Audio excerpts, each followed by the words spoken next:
স্বয়ং মা লক্ষ্মী। আচ্ছা শোনো, বলো। বলছি তুমি ঘোমটাটা একটু সরাও, তাহলে আমরা বলবো তোমার ঘরের বউ কোথায় গিয়েছে। সত্যি বলছিস? সবাই বলবো না, বলবে না? এই এই দেখো, বলছে এখানে মাইকারা বাইরে মায়েরা আছে ওই ভেতরে। কোনটা বাড়াতে বললাম? হ্যাঁ তুমি বলো।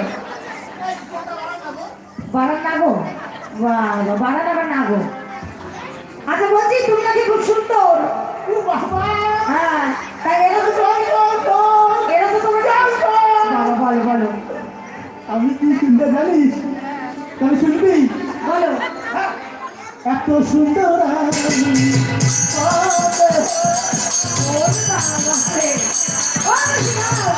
তোমার নাচটাকে আমার সব গান ঘুরাই যাচ্ছে না, নাচছে দেখছো? বুড়ি বয়সে আবার জুট কত। দেখো দেখো মুখ দেখাও। আমার কি একটু ইচ্ছে হয় না? আচ্ছা দেখো দেখি তুমি কত সুন্দর। হরে কৃষ্ণ। বলছি কি তোমার মুখ থেকে আমার